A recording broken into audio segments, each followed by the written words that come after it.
Hello, everybody. How's everybody doing today? My name is Christen Gumbs. I'm the founder and owner of Fight to Be Fit DC. Thanks for joining today. Welcome to today's panel discussion, surviving, living, and most importantly, thriving during COVID-19. This is a time when everybody is struggling in a lot of different ways. Mentally, emotionally, physically, financially. In the United States, there are over 800,000 cases nationwide, and nearly 50,000 people have died from COVID-19. Young, old, Black, brown, white, those with comorbidities, but also those who are otherwise healthy. These facts alone can cause stress, anxiety, and depression. And prior to COVID-19, many of us were already facing challenges. Financial, loss of a loved one, divorce, health challenges, and to be put into isolation where normal escapes and outlets are no longer available can present further distress. Necessary measures have meant that there's an inability to travel. There's inability to travel, gather with friends and family, move about our communities freely, and participate in daily activities such as going to the gym, church, or school. Even tasks as simple and mundane as going to the grocery store have become taxing and exhausting. As we attempt to safeguard our families, stock up, and create some semblance of normalcy in the confines of our homes, we're all experiencing what it's like to have limited resources. The foods we want are not always available. Exercise equipment is sold out. Cleaning supplies and other household items are also sold out. The ability to get non-emergency care is grossly limited to the resources being redirected to the care of COVID-19 patients. But let's make one thing very clear. While this may be a unique crisis that we're all facing together, as always, the playing field is not level. And this goes far beyond celebrities who are posting pics on Instagram, sitting poolside, and posting the hashtag quarantine life. No, this is much deeper than that. Our so-called president claims to have no idea why African Americans are disproportionately represented in the number of COVID-19 cases. But we can be honest and forthright. For discrimination and systemic racism has created the perfect storm. For underserved Black and brown communities, limited resources is nothing new. Food deserts, underfunded hospitals, and unemployment are everyday issues that predate COVID-19. So as the rest of us get a taste of what it's like to have limited access, may we have this time to get educated, stay informed about our current crisis, give extra attention towards managing our own health, and do our part to better ensure a better future for our world and our country. I would like to start by introducing our first guest, Charlise Randall, patient safety consultant with a master's in health services administration and the author of Black Splash, Being Black and Upwardly Mobile in White America. Charlise is going to fill us in on the why that Mr. Trump is simply baffled by, and also provide us with some tips for navigating the healthcare system during a pandemic.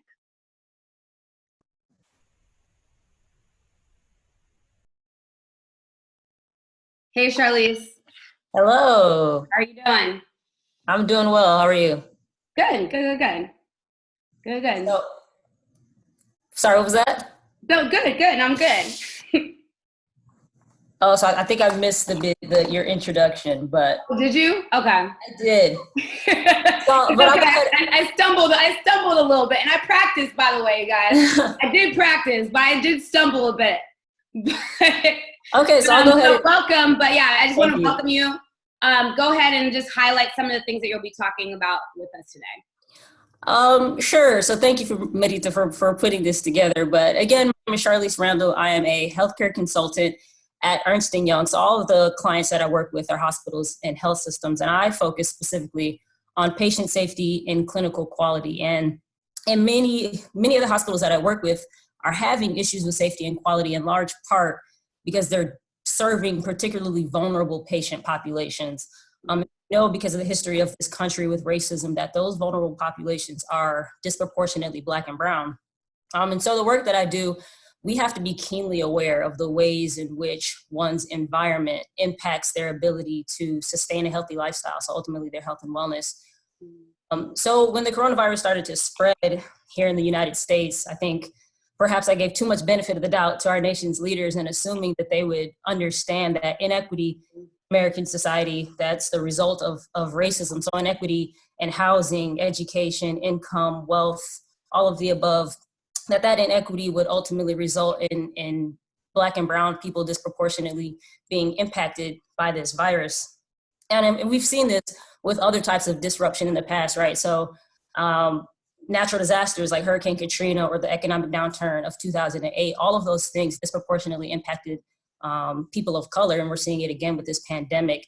So, and unfortunately, we're seeing that, the United States, we are amazing at forgetting our racist history, then we kind of feign ignorance when we see these types of results. So I'll talk a little bit about why, the specifics as to why people of color are disproportionately contracting, spreading, and dying from this virus. But I do want to preface that by saying that all of the patterns that exist in American society that make our communities more vulnerable, so more susceptible to the virus, are the direct result of racist practices and policies and laws. It has nothing to do with anything inherent about people of color. I just want to say that at the outset. So as far as contracting and spreading the disease, and many of the things that I'll talk about, you've likely already heard, but again, people of color are disproportionately represented in jobs and careers where they're unable to practice social distancing, and that's compounded by our disproportionate reliance on public transportation, in particular in urban areas like New York City and Chicago, which are hotspots right now for the virus. And then you had that early misinformation that Black people couldn't get the virus, so people were kind of ignoring those early shelter-in-place orders, and then that's compounded by people of colors in general, our mistrust in the American government, which in many cases is warranted. So that's contracting and spreading. And then you have Black and brown people disproportionately dying from the virus. And we know that is in large part the result of pre-existing conditions such as obesity and asthma, hypertension, which disproportionately impact people of color. And that's compounded by inadequate access to healthcare resources. So again, I know we'll get into the details of this as the panel goes on, but I'll pass it back to you, Madi, to introduce the next panelist. Okay, thank you, Charlise. Of course. Okay. So next, I would like to introduce one of the most innovative and forward-thinking physical therapists I know, who just happens to be my baby brother, Dr. Christen Gumbs, owner and founder of Latitude PT in Austin, Texas.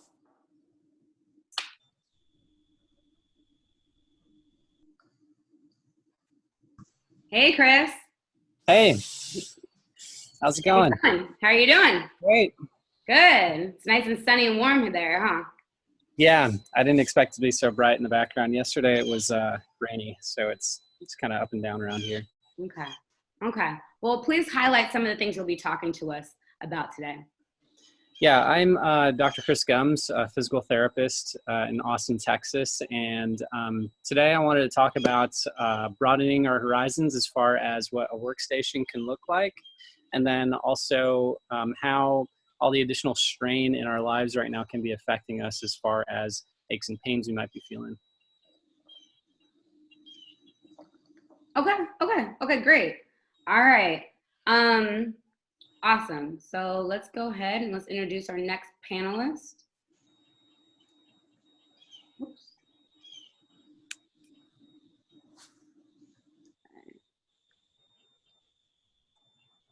All right, you guys.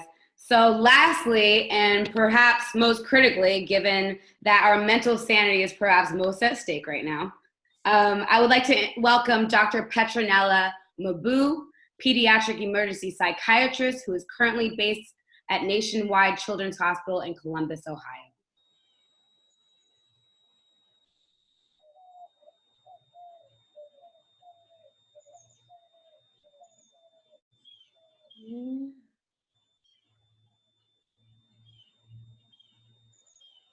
There you are. Hi, Petronella. How are you doing? I think you're on mute. One second here. Can you unmute yourself? There we go. Okay. Hi, how are you doing? I'm good, thank you. How about yourself? I'm doing good. I'm doing good. Okay. So yeah, tell us a little bit about. I know you. What's unique about your role right now is that you're one of our essential workers. So you're out there and you're seeing this face to face, and not necessarily COVID-19, but just being out in the world that's very different right now. But if you could tell us a little bit about what you'll be talking to us about today, and just make some highlights there. I'll be talking mostly about how COVID-19 affects children and their families, and some of the things that they could do to decrease the likelihood of getting sick in this during this time period and maintaining optimal wellness. Okay. Okay. Thank you, Dr. Mbu. I appreciate that. Okay, so I am going to go ahead and let's go ahead and get started with our questions. Oh, Did Petronella have something? did you want me to go ahead and talk in more detail about what I was going to talk about or not? Yeah. Sure. No, that would be great. We can do that. Let me go ahead and bring your video back on.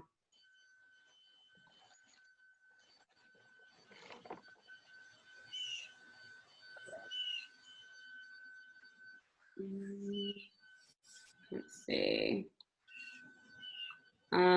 So yeah, I think you should be able to. You need to go ahead and accept your video. Okay.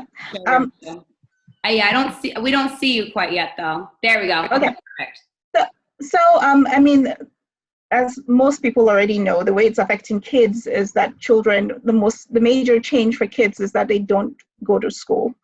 So they have to be homeschooled, which means that their parents also play a more active role in their education.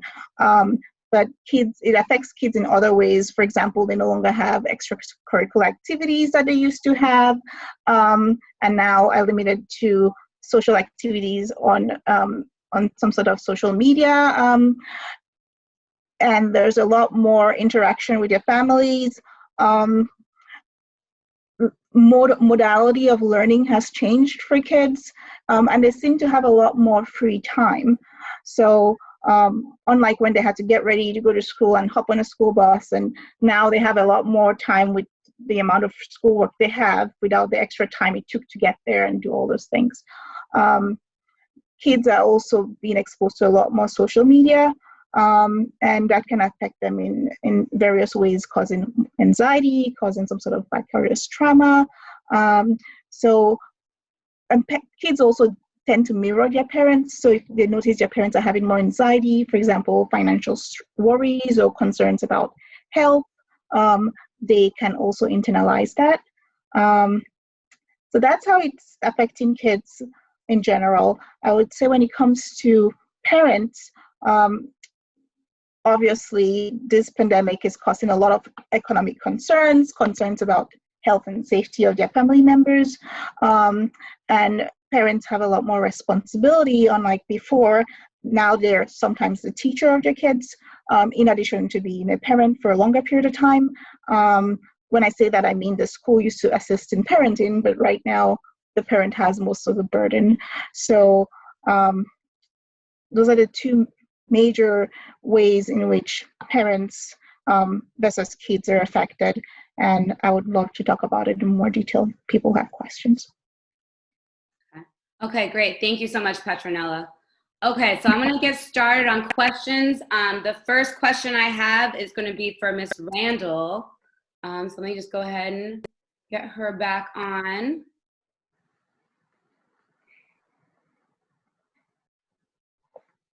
Okay. Hi, Miss Randall. So now that everybody has limited resources, how can this be used as a learning opportunity for those who are unaware or perhaps previously unwilling to understand the dynamics and the effects of institutionalized racism and how it creates underserved Black and Brown communities? Oh, wait, you're on mute, I think. There we go. All right. All right, that is a loaded question. So I think I have a two-part, maybe a three-part answer. Yes. So I think the first part maybe is probably the most obvious, is in that now that everybody has the same kind of restraints on their life, right? So people who are used to being able to do what they want to do, when they want to do it, how they want to do it, and have the resources to do so, now they have these restraints on their life where they worried about job security, or they are worried about being able to get groceries or other types of resources. So now there's this opportunity for those people to not just be sympathetic to the folks who live with those restraints on a day-to-day basis, and we know that those people are disproportionately people of color. So now there's opportunity to not just be sympathetic to that, but also empathetic. So now I have these restraints on my life. So now I know exactly what you go through on a day-to-day basis. So I think that's the most obvious ways that people can start to reflect and introspect on this time period. But the second part is something that I think about in writing and pontificating about issues of race and class, is that structural racism and oppression in general have a huge negative impact on the society at large, and not just the communities that are subject to that oppression. And what I mean by that is essentially we miss out on a lot of human potential because of structural racism and discrimination. You hear people say things like the cure for cancer could be in the mind of a child in Detroit or Chicago, but because they're subject to these restraints on their life, they're not able to realize their full human potential. So I think there's a societal cost to institutionalized racism that people need to reflect upon, that doesn't just impact people of color, but it impacts everybody. And then this really, when it comes to this pandemic specifically, I think it highlights our interconnectedness, right? So if there are of this country that are unable to really fight off the virus because they are lacking resources, then nobody really can get back to life as usual, right? If there's continually these pockets or even large cities that are unable to mitigate this virus and fight it off, then it will continue to spread. All right, so I think there's a multifaceted, this is a very complex, and we've never lived through a time like this, or not in recent history. But so there's a lot of opportunity to do some introspection and really start to unpack structures of oppression and specifically institutionalized racism.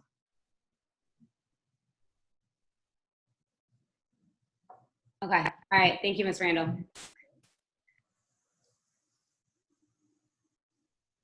Okay, so this next question is for Dr. Mbu. I'm gonna go ahead and bring her back on.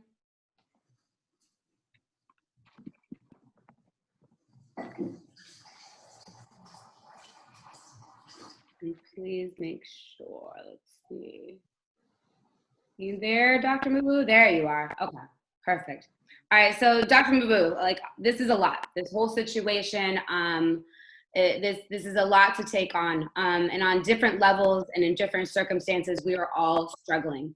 How can shelter in place and the dynamics that come with the pandemic affect the mental health of young children, elementary school children, and teens differently from adults? And how can parents help their children cope?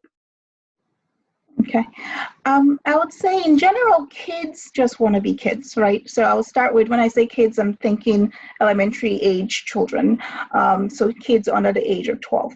And they might not be able to understand why they have to do all these extra precautions. For example, more hand washing, hand sanitizing, why mom will not let them go to the park when they want to, or things like that. So I think parents spending a lot of time educating the children in a developmentally appropriate manner about what is happening and how they can also be a part of decreasing the spread of COVID could be very beneficial to children. So currently, so part of the issue is, do the kids understand what is happening and why they can't do all the things they used to love to do?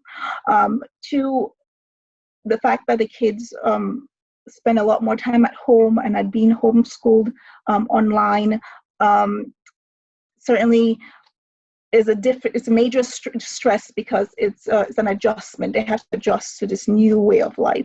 And so if their parents could spend a lot of time explaining to them why things are done this way and helping structure their time so that they can get the things they need to get done, that would be very helpful. So for children, it's more about how do we still maintain some sense of normalcy in spite of the current pandemic. With teenagers, I think there's a lot more, because teenagers want to be adults, right? So they're trying to be as independent as possible. And so things like, oh, you cannot go for a sleepover at your friend's house because of this. You're going to have parents and kids having some sort of conflict about what is the right decision in terms of socializing with each other. So I would highly recommend, again, the more conversation parents can have with their children in developmentally appropriate manners would certainly decrease the likelihood of children not abiding by the shelter-in-place recommendations, and also make them feel as if they are part of this drive to decrease the spread of COVID. Once again, things that affect how does this affect children in general? So socialization is changed drastically. They probably are doing a lot more socializing on social media currently than before. They don't have access to all the physical activity that they used to enjoy.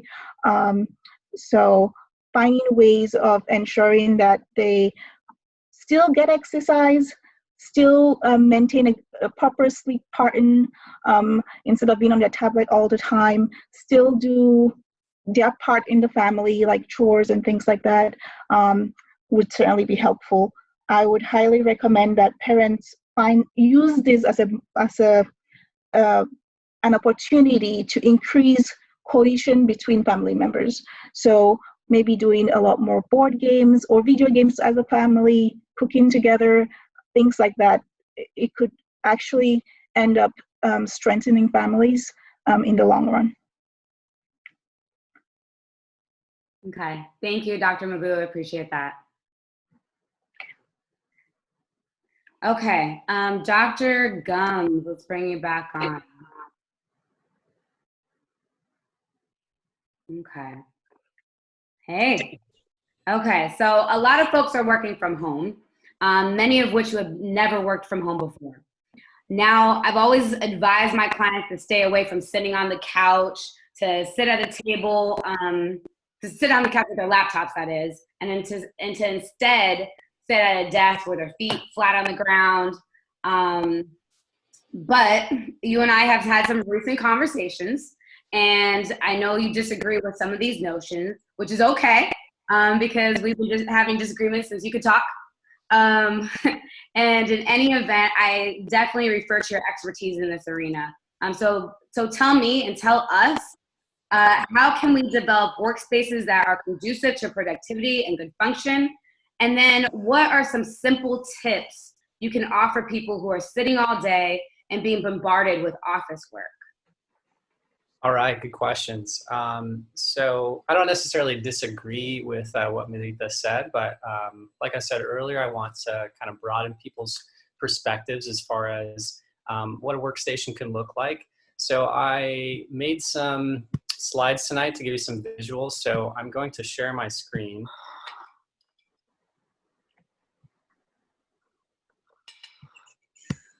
One sec. So if you don't remember anything from tonight, the main thing is variety is the spice of life. And you've probably heard that smoking is sitting is the new smoking, but I don't prescribe to this at all. I think it puts the wrong ideas in people's heads. And I also don't prescribe to kind of binary way of looking at things either. You know, I think there's some great qualities about the way that I'm sitting on the right here in this picture, and some not so great qualities about what I'm doing on the left there. But that's actually how I spent most of my life until I was about 20 years old, on the left there, by the way. But anyways, you know, there's the main thing that I want you to remember is that no one posture has been proven to cause more injuries. It's just that we tend to spend so much time in one posture. So, you know, and then is sitting the solution to it? I mean, standing the solution to it all. A lot of people have been interested in this the last couple of years. Some more studies have come out, and some a particular one showed that there's an increased energy expenditure, and you can burn a few extra calories if you do it that way, which could amount to as many as 5 pounds of burnt body fat over the course of a year. But then there's also some studies that are showing that standing all day isn't so good for us either. We tend to carry over a lot of the same patterns and restrictions that we have from being sedentary most of our lives. So it's not a cure-all for the problems that you're having. And then also, you have to remember that you can't outrun or out-exercise the harmful effects that a sedentary lifestyle can have on your metabolism. So when we look at blood sugar, we want to have less variability in that. And some studies kind of thought that, or showed that that it did lower variability while others didn't.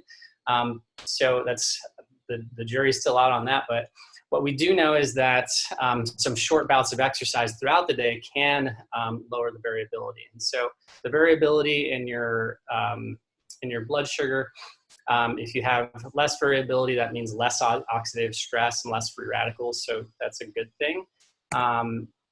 So where do we work around the home? So I would suggest, you know, finding a place where you have some natural light, just it's, you know, nice mood thing. And then also kind of consider different ideas for your workspace. I'm actually sitting on the floor right now. It's how I do a lot of my work, but you can sit, you can stand, you can lie down, don't fall asleep, but and then you can use different surfaces to rest your laptop or your notebook on as well.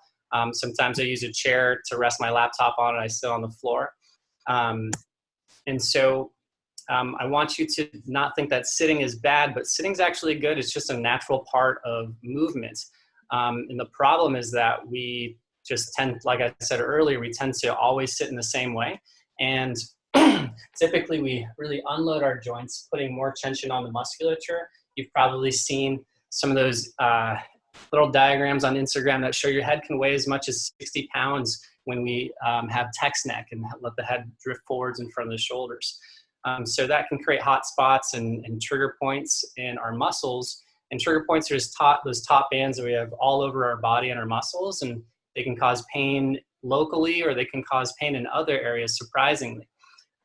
So, you know, I want you to look at sitting as an opportunity. If we have to get up and down from the ground, it's an opportunity to work on mobility throughout the day. So it's shown that if for middle-aged and elderly folks who need to use both hands and both knees to get up off the ground, they're 7 times more likely to die within 6 years. So whenever I talk to any of my patients, the first thing they get a discussion sort of similar to this one, encouraging them to build those habits into their lifestyle so that it doesn't become an issue as they get older. So inject some variability into your sitting habits. So this is how I'm sitting right now, cross-legged, but you can do one leg up, one down. You can switch that up. You can have both feet on the ground, kind of like a deep, deep squat. I call this a figure 4 in this picture, both directions. This is good for working on your hip rotation.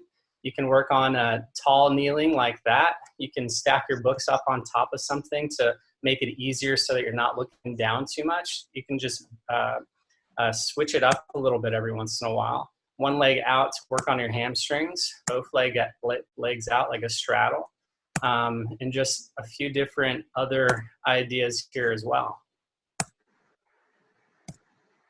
And then lying down.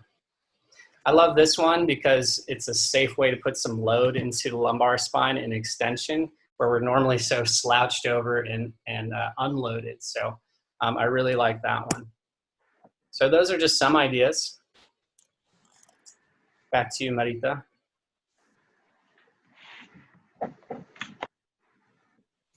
All right, thank you, Chris. I appreciate that. That was really helpful. Thank you. Let's see, I think you need to unshare your. Okay. Let's see.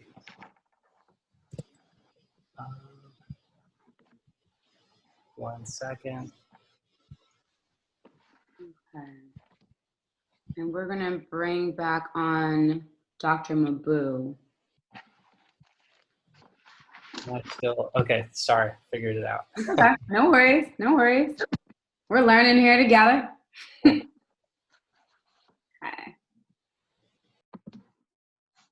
Okay. So Dr. Mbu, obviously you aren't working from home. And it may be safe to say that you're working in some of the most stressful conditions and dealing with the worst cases of mental health. As a psychiatrist, can you give us a sneak peek into what you do to cope and stay balanced? I think all of us are looking for coping mechanisms given the current situation, but especially those who are working outside of the home at this time. I think we especially want some coping mechanisms for them. Okay, I would say I try to keep my life as balanced as possible. I tend to pay attention to two major explanations of how to have a more balanced life. One is Maslow's hierarchy of needs, which is a triangular explanation of the most basic needs of people and how to maintain wellness. I would say the first is physiological health. So I try to make sure I take care of my bare necessities, which for me includes what you eat, so nourishment, making sure I have enough food to eat, and healthy food, as a matter of fact, making sure I take care of my physical health in terms of exercise, and given the shelter-in-place orders, it's really hard to, for example, go to a yoga studio or go to the gym, but there are other ways of taking care of that, for example, doing a hip-hop abs class at home, or using a video or an online version of getting yoga classes. So I try to keep my life as balanced as possible. When it comes to spiritual health, for example, access to a church might no longer be available, but there are also ways of getting that online. I also try to make sure I take care of my my safety and security. I don't want to be exposed or more at risk of getting exposure to COVID. So I try to make sure I put on the proper PPE whenever I'm with patients, when I don't yet know their status. And I do my part in decreasing the likelihood of spread. So a lot of hand washing, a lot of hand sanitizing, trying to maintain social distancing.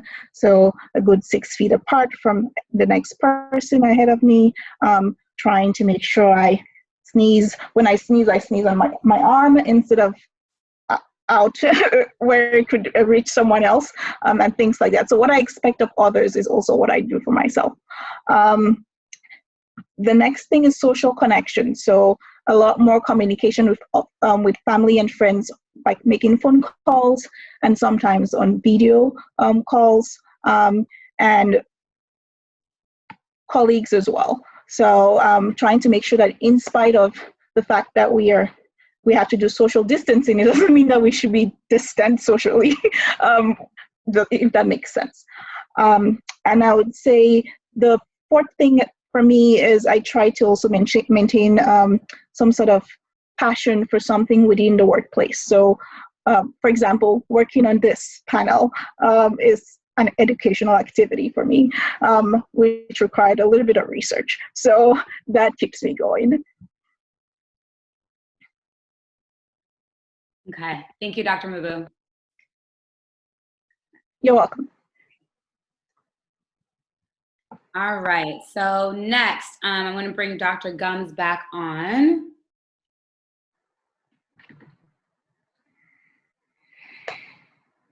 All right.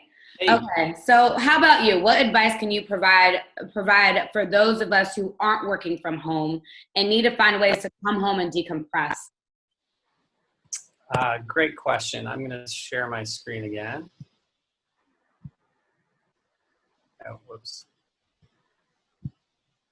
Juggling here. Okay.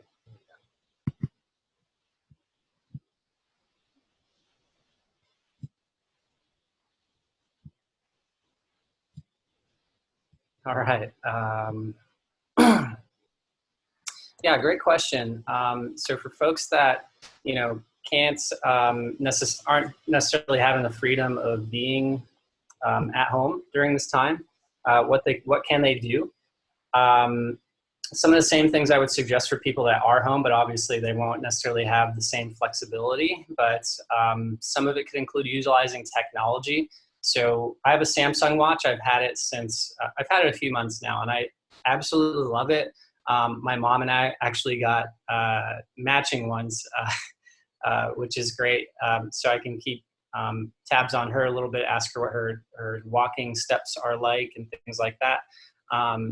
Or you can just use a simple timer, something that will remind you to move every once in a while. It gives me reminders if I haven't moved in a little while, but in general, I recommend that people make sure that they're not sitting for longer than 20 or 30 minutes without doing some type of stretch. It could be something simple, like rotational stretch, or just getting up and sitting down, or injecting a little, like what I call a movement snack into your day. These things can improve your productivity and your creativity, and like we were talking about before, has good effects on your metabolism. And then simple exercises throughout the day is really what's going to affect that metabolism in a positive way too. So, if you're in a workplace and you have the opportunity to take a break, or, I would maybe go for a short walk, 5-10 minutes. Some people have told me in the past what they do is they drink extra water, and that helps and send them to the bathroom more often, so they get a few more steps in that way. But if you're at home, you could do short bouts of exercises like squats or push-ups, planks, bear crawls, or just get creative. It doesn't have to be something specific like one of these things, but whatever comes to mind, or try something new, something you've never done before. There's more people than ever posting fitness advice and things on the internet, things you can do. So I'd recommend following Fight to Be Fit DC. That's Marita there, or any variety of fitness influencers, and for ideas for movement. And then some posture hacks that I really like. This is stuff you can do if you're in the workplace or not. But one I really enjoy is you can practice this in an actual doorway to get an idea, but you can do this anywhere also as an imaginary door frame. So if I reach up and I imagine I'm standing in the middle of a door frame, or reach up to the top of that door frame, that just naturally lengthens my spine, but then I trace the sides of that door frame along its sides, and I place my arms at my sides. That helps to open up my chest. So that's where I should be holding my shoulders. If you practice this, it might feel like, gosh, I'm boasting, or my chest, it feels awkward, but really that's where you should have your shoulders. The shoulders should be kind of centered at your side. And then another good cue is to imagine you have a stack of books on top of your head. In order to balance, you really have to rise out of the crown of your head. And that's something you can kind of practice, and you'll find that. And then another one I like is called a pizza carry. So if you just imagine you're holding 2 pizzas in your hands and you squeeze your shoulder blades back and together, that's another way to just open up your chest, and can help with your slouchy posture. So I'll unshare my screen there. Those are a couple ideas I have for you.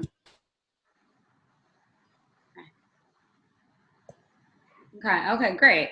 And I'm just gonna, if you could just give me a couple more seconds on that, because how about folks, like, not necessarily what they can do, while they're at work, but when they're coming home and they just need to kind of what physically can they do to kind of release their stress? This is not normal working circumstances. Mm-hmm. There's a lot of stressors. I mean, I myself experience stressors just going to the grocery store right now. But for folks that are out in the workforce, on delivering packages, you know, working the hospitals, like that's a lot of stress. And then they come home. Like, are there things that you would recommend just to kind of decompress? You know, they're probably coming in the house, stripping down, showering, and then kind of going about their day. And you know, and I can just imagine that must be stressful. Like, what can they do with their bodies to kind of just release that stress and take advantage of this downtime that they have in the home, that's, you know, restricted at that point. You know, it's not like they can go to the bar, or that, you know, after work, or they can't, you know, go, you know, have dinner out, or, you know, anything like that, you know, or so have that social interaction necessarily. So, you know, what things can they do physically, you know, within the home to decompress? Yeah, good question. I think that a great thing to do as a transition from the hectic world back into what you would want to be kind of a safer, calm place as your home could be just a simple breathing practice. This is something that I recommend to every one of my patients, that I can visually, or you know, sense that their nervous systems are just heightened. And so working on diaphragmatic breathing, and what I'm talking about when it comes to that is really a focus on almost belly breathing rather than using auxiliary muscles of your chest and really lifting up like we tend to do when we're anxious. Instead, really focusing on your chest is filling in all directions, and also your belly filling out too. When you breathe that way, you're actually using your diaphragm. And a lot of people, when they're in this kind of fearful or painful place, the diaphragm tends to hold a little bit more, and it's less effective as a breathing muscle. We use it more for stability, and we use more of that auxiliary musculature. So the other benefit of diaphragmatic breathing is the proximity of your diaphragm to the vagal nerve. And the vagal nerve is a part of that is part of your sympathetic or your autonomic nervous system. And particularly, it can help reset the bring more of the parasympathetic side back into balance. So we have this flight or fight response and the rest and digest response. That's the parasympathetic side. So if we practice some diaphragmatic breathing, it can actually have effects on your whole nervous system to help deregulate all the anxiousness that you've been having throughout the day. Okay, So, can you demonstrate that for us real quick? And then, so, you know, there's different ways of doing it, but, you know, a good way to start is where you're lying down. You can also do this sitting up or standing, but if you're lying down. And de-stress when you're lying down, for one, right? Yeah. See if I can get myself in there. Okay, so if you put a hand on your chest, you can tell what's going on with the chest. And you want to make sure that this hand will be moving a little bit, but not excessively so. And it shouldn't be moving too much up and down. And then the hand on your belly, that's the one you really want to feel move. So as I breathe, I can give myself just a little bit of a cue through the hand on my belly by pushing down just a little bit and providing a little bit of resistance to breathe into. And then I just want to maintain a relaxed face, relaxed jaw and neck, and focus on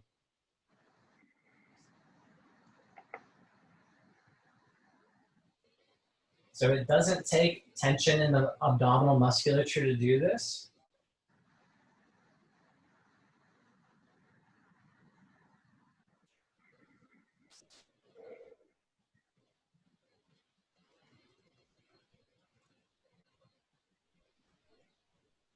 And if you can do that in different positions, it will show that you can breathe well and efficiently in different positions too. That might be more difficult. So that would be more of a progression that you do. The other thing I would say is focus on a longer exhalation than an inhalation. And a lot of times we're too hyperinflated. Okay. Okay. Thank you, Dr. Gumbs. I appreciate that. Absolutely. Okay. So now I want to bring Ms. Randall back on.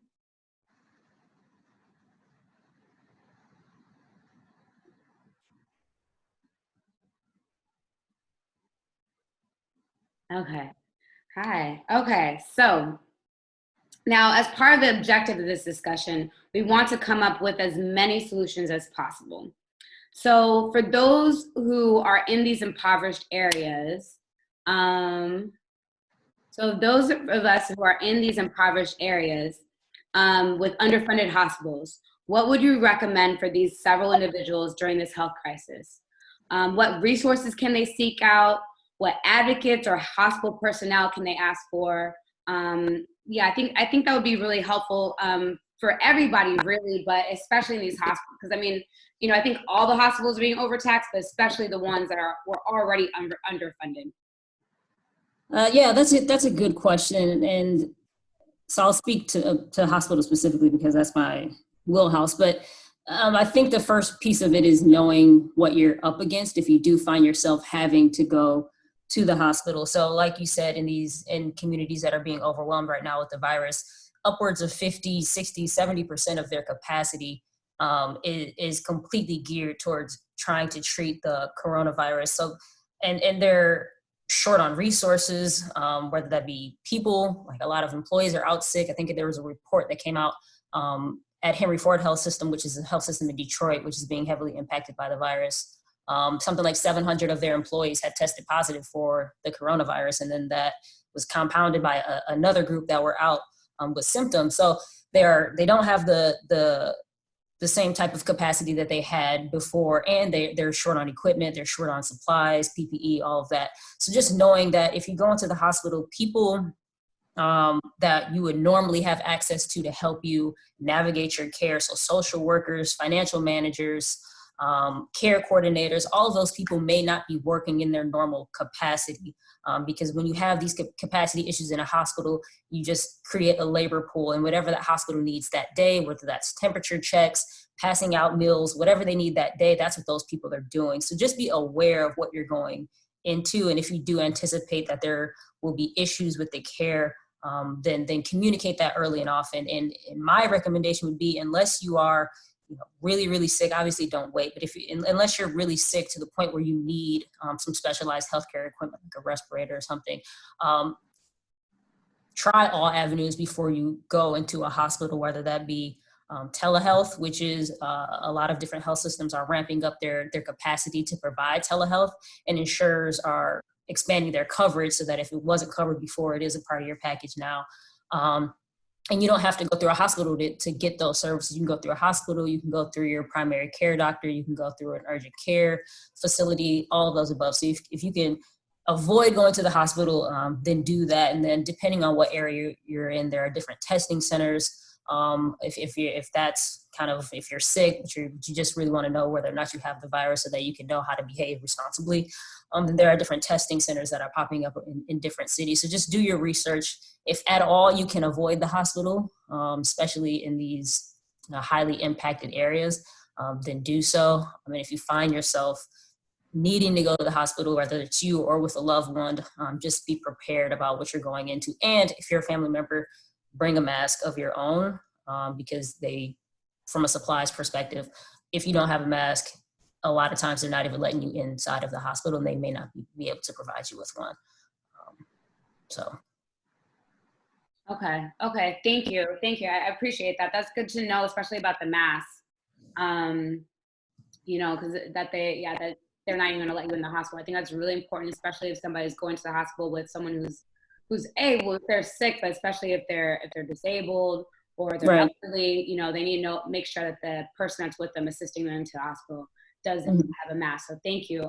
The other thing I would like to add that I know we talked about before, and that I noticed, was that there seems to be, and I don't know if this is across the board, so you could speak to it a little bit more, but it looks like for those e-visits, they're not charging copays. Correct right now?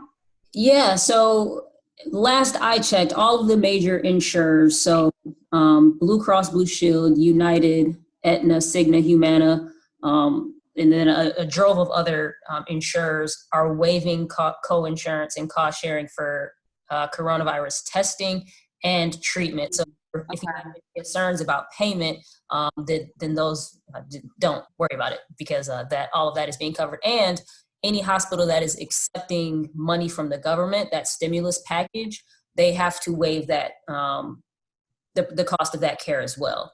So if you're under whatever the case is, then paying for the care should not be a concern for you at all at this point. Okay, thank you. And I'm going to bring, I'm going to keep you on and bring Dr. Mbu back on, because this question is actually for both of you. So I want to ask you guys what to expect. You answered this in terms of what to expect about going into the emergency room.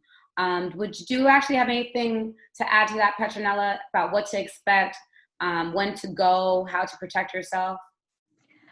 I would say that every emergency room has different amount of resources and has a different policy on how they handle COVID patients or how they decrease the likelihood of transmission of COVID within their system. So calling ahead of time to find out what their policy is could be helpful. I also think reassuring, I mean, if it's a situation where you really have to go to the hospital, I think reassuring your child about the age groups that are more likely to have a lethal outcome from COVID could be helpful, since it tends to be people who are more who are older or people who have pre-existing conditions that tend to have more lethal outcomes than not. I would say where I currently work, we do a lot of work trying to ensure that nobody gets exposed to COVID. So everybody wears a mask when you come in. You get it right at the door, workers and patients alike. We limit the number of parents who come in, so only one parent is allowed to come in. We ensure that there's hand sanitizer pretty much almost everywhere. And when we see a patient who has any symptoms, we dress up completely in a suit, so we are completely covered with PPE. So I think, and that's a children's hospital that I work in. So calling ahead of time would certainly help decrease the likelihood of uncertainty of what happens when you get there. I think using your primary care doctor is a very great resource. So call your primary care doctor and first find out from them if they can resolve that problem, if it's something you have to rush to the emergency room for, if it does not. And I think some primary care doctors have telemedicine and some don't. So again, communication, going online to read out about the hospital system could be helpful as well. Okay. Thank you, Dr. Mbu. Did you have anything to add to that, Ms. Randall? I know you already covered a lot, but oh, sure. I will say that as Petronella said, the main concern of the hospital once you get there is to kind of contain coronavirus if someone does have it. So if you can at all avoid, because if you have any symptoms but it's the flu or it's just simply not the coronavirus, if you do have symptoms, they're going to isolate you with other patients that do have the virus. Right. And that's obviously going to increase your chances of contracting the disease. So if you can at all, like Petronella said, call your primary care physician if it's something that they can resolve, or try other avenues instead of going straight to the emergency room, because that is going to be a hotbed for the virus. Okay. Thank you, Ms. Randall. Okay, so I want to go ahead. I'm going to bring Chris back on and keep you guys on, because we're going to go ahead and open it up to the audience to ask questions. So if you hadn't had a chance already, please go ahead and enter questions in the Q&A. The first question is actually for Chris. Hoselene asked, and how come I can't pull up the questions now? Where did they go? But she was asking about, and Chris, you're still on mute. There we go. Hoselene was asking about if you have two different screens in front of you. What could you advise when that is the case and you're looking back and forth? I think people run into maybe neck issues doing that. What suggestions do you have for that? Yeah, she also added a little bit more to her question in the chat here. It said she notices lower back and hip pain also. Here's a little hack that I give to a lot of people who are having issues with seating in the lower back. And, it sounds like you don't have as much flexibility because you need to be in front of those two screens. So let me grab a chair so I can demonstrate. Don't go too far. Oh, there you are. Okay. Yeah, I knew it was right outside the door, so. Okay, now I just have to get to my screen. That's Tico, by the way. Yeah, that's my puppy. What's up, Tico? So, imagine this is a towel rolled up instead of a giant thing. So if you roll up a towel, so that's just a couple of inches thick maybe, and so it's just a little square like this instead of this whole big thing. Scooch forwards in your chair a little bit, and then sit sort of near the edge of that. And the effect that has is it takes your pelvis and it puts it into an anterior tilt.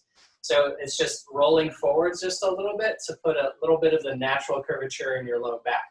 And that's a good thing. We want to have this natural lordosis is what it's called.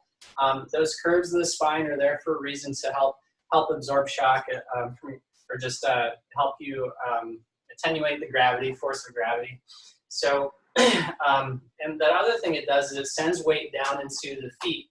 Like Manita said earlier, I do recommend having your feet on the ground and having weight in the feet. And this is one way that you can do that by lifting yourself up just a little bit and tilting that pelvis forwards and making sure that your hip joint is slightly above your knee joint. That also encourages the same thing. And then that also just sets up your posture for success from the bottom up. So that's one thing you can do. The other thing I would do is just make sure that you're taking the time to take breaks. And, if you could do simple stretches. One thing I like for people that are having, low back pain is to stretch your lats and your hamstrings at the same time. So if you could do this at your desk or maybe a countertop. I'll show you this. So if I'm standing, I place my hands on a countertop, and then I focus on making my whole body an L shape from the hip joint. So I'm like this. So I'm like this, and then I send my chest through. Okay? I can get a little bit of a hamstring stretch and a lat stretch at the same time. And restriction in the lats and the hamstrings a lot of times end up causing, or at least are a part of the problem with people that are having issues with their low back. Okay. Thank you, Chris. But just make sure to take breaks. Yeah, absolutely. And then Felix asked, how can someone remain active working out at home? That one's for you, I think. Well, I mean, there's a lot of different avenues for that. There's a lot of classes. You can check out my website. I have my class schedule up there, classes throughout the week.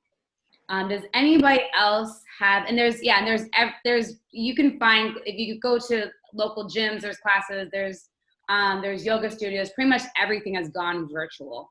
That's a great way to stay active, and get that great, and get that motivation of others. Like, it's actually been motivating for me to teach classes, and I'm working out with the class. So, especially during this time when we're completely isolated, that can be really, really helpful. Does anybody else have any questions? I'm gonna give you guys a couple moments to ask some more questions. I tend to be lazy at times. Yes, I think that's everybody. I think everybody's getting a little lazy right now. I have a tip for that. I think that just having an accountability partner is big. For Absolutely. what I talk about for a lot of my patients, there's so many things that affect our overall health. And one of those big things is our community and our social structure. So just having like an accountability partner or something like that, or multiple, that's one way to, motivate yourself. Okay, thank you. Does anybody else have any questions? Okay, so many issues to discuss. Yes, we could go on and more, but it might be worthwhile to address the politics at the moment. Might be worthwhile to address the politics in the moment. Yeah, and that's what we were talking about with Ms. Randall. A lot of there's a lot of politics going on right now, unfortunately, and I think that's why it's so important for us to have these conversations, because so much is not being talked about where it should be. At the where where at the top of the, at the very highest level of leadership, there is no leadership, where these things should be discussed. So, thank you, Miss Randall. You really shed light on some things. I was thinking about that. I was like, this is crazy. I was like, because everybody's getting a taste of like what it feels like to have limited resources. I think that's huge. Like how this is an unfortunate situation, but it's unique, and that it gives everybody opportunity to step back and realize that, this is temporary. This is temporary. You're a little uncomfortable, but there's people that this is their life on a daily basis. Absolutely. So I have two upcoming, excellent, helpful, thank you. I have two upcoming doctor's appointments coming up, one in May and the other in June. I don't think the one in May is going to be a good idea to see in person. The one in June is with my new primary care doctor. Should I meet with her in person or should I stay with telehealth?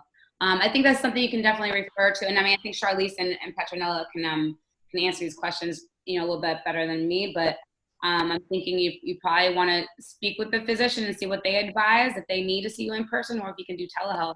I don't know if you have anything to add to that, Ms. Randall or Dr. Mbu. Yeah, I would. Go ahead, Petronella. Yeah. No, you go ahead. I personally would do telehealth.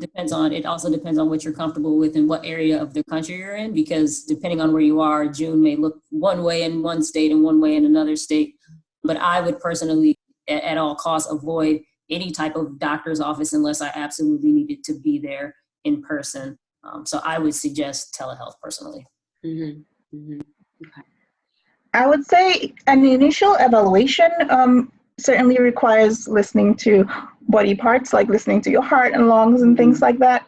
So when it comes to that, I don't think telemedicine would do a thorough initial evaluation or physical, but certainly reaching out to the doctor's office first. And usually, hospitals also care about their patients, and not hospitals, doctors' offices also do the same. And so they would certainly have some sort of policy on what should be done. Would you be wearing PPE? They certainly do a lot more cleaning than they did before. Mm-hmm. And if you practice everything that is recommended by the CDC in regards to social distancing, hand washing, making sure that you do not sneeze out in public, more into your arm, I think those measures actually do prevent the likelihood of getting COVID. So, but the first thing I would do is reach out to the doctor's office and find out what is your policy, and are they seeing patients currently or not? Okay. All right. So I want to give a huge thank you to all my panelists today. Thank you for joining me in this. Thank you for bearing with me. This is our first one. So I really appreciate you guys coming in and sharing your expertise with myself and with our audience. And I am excited about doing this moving forward and hoping for this to be a regular thing. I do have another discussion scheduled for next week, so please join us. Stay tuned. If you're not already on my mailing list, please go to my website, fight2be50c.com, join my mailing list so you can stay updated. The next panel discussion, we're going to be meeting with some entrepreneurs, some of which who have not only been innovative in finding ways to keep their income streaming or keep their income rolling, and whether it's stopped or whether they just had to change directions and be innovative to keep their businesses going. In addition to that, they have also found ways to give back. So please join us next week. Stay tuned for the time. Stay tuned for the details. And again, thank you to everybody for joining us. Thank you for bearing with us on our first discussion here today. All right. Have a good night, everybody. Thank you, everyone. Thank you. All right. Thank you. Good night. All right. Good night.